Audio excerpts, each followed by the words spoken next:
Hey guys, this is Hell Hades. This is a Raid Shadow Legends video. Guys, we've just had the Raid Digest drop from Raid Shadow Legends. They're talking about some changes that have happened, some changes that they perhaps might do in the future. Let's just have a look through it. And I guess I'll give you my thoughts along the way. They do this every couple of weeks, so it's always kind of good to see where their head's at and how they're, I guess, reacting to our feedback on certain changes they've put in. So we've got here Raid Digest from today.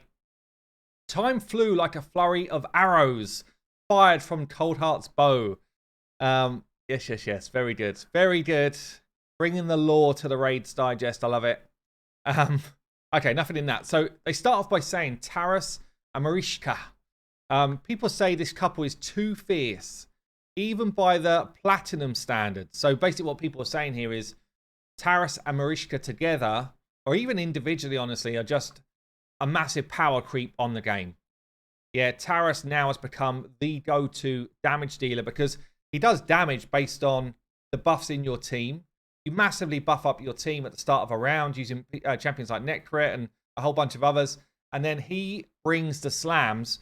But unlike Seer, you keep all your buffs. Yeah, so he slams based on the amount of buffs. It does insane damage. And at the same time, because he's got all these buffs on him, your team's really well protected. So people are saying that Taras now like the best nuker in the arena. Marishka is one of the best support-based champions as well. So these two are pretty nuts. Now, obviously they were designed to be nuts, yeah? They're the kind of like Ukrainian pairing. They brought the kind of Ukrainian roots to the game. They wanted them to be absolutely god tier. And they are. Question is, are they too strong? And the problem is, you know, when you put champions like this on 10 times shard pool stuff, when it then comes to should we nerf them, it's incredibly difficult to nerf anyone in a gotcha game. Incredibly difficult. It's different, yeah? You play a game like League of Legends, you can nerf whenever you want because there's no need to spend any money in that game. If you spend money, that's down to you and it's cosmetic. In a game like this, people might just wailed out a couple of grand to try and grab these champions. Yeah, it happens. So it's then incredibly difficult to nerf, which means that all they can do is try and buff others to their type of level. Everything becomes easier to do, or everything becomes harder to kill. Like it's a bit of a vicious circle, really, and that is the trouble with power creeping champions into the game. So they're saying they're not going to do anything against them. They're saying there is counterplay against them, but certainly I know some of the plat guys are like a bit fed up with, you know, every time a new champion comes in like this, it just absolutely slam dunks the meta. The next one here is kind of related to plat as well, honestly. So this is quite a endgame heavy Raid Digest so far. Polymorph with its sheep debuff was designed specifically for the arena. So they're talking about the Blessing Polymorph here. A lot of people have basically said, look, you nerfed Brimstone, but you've left Polymorph as it is. Yeah, you've said Brimstone needs accuracy, Polymorph does not. Why wouldn't you put the same kind of effects in for Blessings? It's either one rule for one rule for all, like that type of feeling. So what they're basically saying here is effect is meant to be PvP only. Yeah, it was meant to be a blessing for the PvP, for PvP fights, which is right. So it's also saying here, like the chance to proc is low. You know, if you get a 1-star, it's 5%. If you're on a max level, it's 20%. But that's every time a debuff is tried to be placed. Imagine how many times you get this 20% chance proccing in. It's actually a lot. And this is the kind of funny line, really. Most importantly, there's a counterplay against Polymorph. Don't bring debuffs. Yeah, I kind of get it, but what? So you're just writing off a whole section of your game because one blessing is interacting with it? Like, that's not really the answer, is it? Oh, just don't bring debuffs and then you won't get sheeped. You know, we're talking about plat level players here trying to outthink their opponents. We're talking about potentially live PvP coming to raid. Their answer cannot be, oh, by the way, for that whole section of the game, don't bring debuffs. Yeah, don't bring them. Like, it's a massive chunk of your game that you're saying just don't bring it along. And you also have to bear in mind, like some of these opponents, if you are not debuffing them, then how the hell are you getting through their incredibly tanky setup, you know? So I don't buy it, honestly. They also talk here about Incinerate and Lethal Dose. There's a couple of things I like in this kind of section. I'll come to the thing I like first, actually. It says here, we continue to monitor the performance of all blessings and check players' feedback on them all. It's quite possible more rebalances will come in the future. We kindly ask you to share your thoughts with us.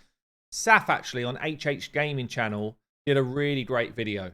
Yeah, he did a really good video. If you haven't checked it out, by the way, it's long, right? So maybe just skip to the bits that you want to skip to. But I'll pin this down below. You should check it out. An ad running first, of course.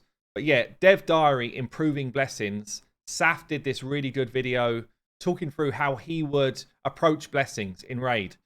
And he's kind of bookmarked different sections of it here. I would recommend Raid, go and watch that video. And I would also recommend, if people are interested in his thoughts, go and check it out. But, it's such a better view of how blessings should have worked. It's easy in hindsight to say, I would have done it this way. It's much easier than coming up with the concept.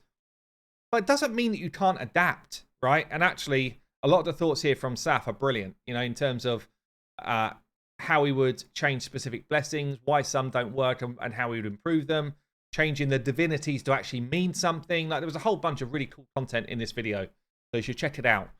But basically what they're saying here is, you know, keep sharing your thoughts with us and we'll change it if we need to. But going back to the bit I don't like, it says here, basically, we're not going to change Incinerate or Lethal Dose.